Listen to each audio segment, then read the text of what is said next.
జనసేనాని పవన్ కళ్యాణ్ పిలుపుతోనే పోలింగ్ శాతం పెరిగిందని గుంటూరు పశ్చిమ నియోజకవర్గ కూటమి అభ్యర్థి గల్లా మాధవి టీడీపీ సీనియర్ నాయకులు కోవెలమూడి రవీంద్ర తెలిపారు. చంద్రబాబు కృషి, పవన్ కళ్యాణ్ ఆశయం, మోడీ ఆశీస్సులతో ఎన్డీఏ కూటమి విజయం సాధిస్తుందని ధీమా వ్యక్తం చేశారు. పోలింగ్ సమయంలో వైసీపీ దౌర్జన్యాలను ప్రజలు తిప్పికొట్టారని పేర్కొన్నారు. గుంటూరు జిల్లా టీడీపీ కార్యాలయంలో ఏర్పాటు చేసిన మీడియా సమావేశంలో మాధవి రవీంద్ర మాట్లాడుతూ రాష్ట్ర ముఖ్యమంత్రిగా నారా చంద్రబాబు నాయుడు, ప్రధానమంత్రిగా నరేంద్ర మోడీ ప్రమాణ స్వీకారం చేస్తారని చెప్పారు. ఈ సందర్భంగా వారు చంద్రబాబు పాలనను స్వర్ణయుగంతో పోల్చారు. ఈ సమావేశంలో బీజేపీ జిల్లా అధ్యక్షులు వనామ నరేంద్ర, తిరుపతయ్య, టీడీపీ నాయకులు దామచర్ల శ్రీనివాసరావు, హనుమంతరావు పాల్గొన్నారు. మే 13న జరిగిన ఎలక్షన్ చంద్రబాబు నాయుడు గారి కృషికి, పవన్ కళ్యాణ్ గారి ఆకాంక్షకి, మోడీ గారి ఆశీర్వాదానికి ప్రతీకగా అత్యంత అధికమైన పోలింగ్ నమోదు అవడం జరిగింది.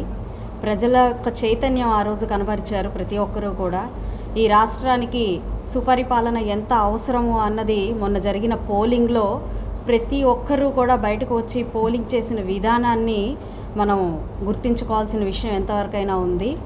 ఈరోజు దాన్ని అరికట్టడానికి వైకాపా ప్రభుత్వం చేసిన అనేక రకమైన ప్రయత్నాల్ని కూడా ప్రజలు ఏమాత్రం జంకక, వణకక, తొనకక నిలుచొని 5-6 గంటల సమయం పట్టినా కూడా, అసౌకర్యాలకి గురైనా కూడా ఎలాంటి భయభ్రాంతులకి చెందకుండా వారి ప్రయత్నాలన్నింటినీ తిప్పికొడుతూ సామాన్య ప్రజలు కూడా నాయకుల వైపు, ప్రతిపక్ష నాయకులు వైఖరి తీరుని ఖండిస్తూ వారి మీద ఎంతో అద్భుతంగా వారిని ప్రతిఘటిస్తూ ఓటింగ్ చేయడం జరిగింది. అత్యధిక ఓటింగ్ శాతంకి ఇది ఒక్కటి నిదర్శనంగా మనం చెప్పుకోవచ్చు. అయితే గుంటూరు పశ్చిమ నియోజకవర్గం నుంచి ఇప్పటిదాకా టికెట్ కన్ఫామ్ అయినప్పటి నుంచి నిన్న మొన్న జరిగిన పోలింగ్ దాకా కూడా నా వెంట నిలుచున్న ప్రతి ఒక్క నాయకుడికి, టీడీపీ, జనసేన, బీజేపీ కార్యకర్తలకి, అభిమానులకి పేరు పేరున ధన్యవాదాలు చెప్తూ ఉన్నాను. గుంటూరు పశ్చిమ నియోజకవర్గ ముఖ్యంగా మహిళామణులకి నా ప్రత్యేక ధన్యవాదాలు కనపరుస్తూ ఉన్నాను. మొదటి నుంచి ఆద్యాంతం నా వెన్నుగా దన్నుగా నిలబడి నన్ను ఒక సోదరిగా వారు తీసుకొచ్చిన వైఖరి ప్రశంసనీయం. వారికి పాదాభివందనాలు తెలియపరుస్తున్నాను. అలాగే చివరి వరకు కూడా నా వెంటే ఉండి నా ఈ విజయానికి, రేపు రాబోయే విజయానికి తోడ్పడిన ప్రతి ఒక్క నాయకులకి, అన్నలకి కూడా పేరు పేరున కృతజ్ఞతలు తెలుపుతూ ఇలాంటి ఒక అద్భుతమైన స్వర్ణయుగంలోకి అడుగులు వేస్తున్నందుకు చాలా ఆనందపడుతూ 1947 నుంచి ఉన్న పరిస్థితుల్లో నుంచి ఈరోజు 2047 మీడియా మిత్రులు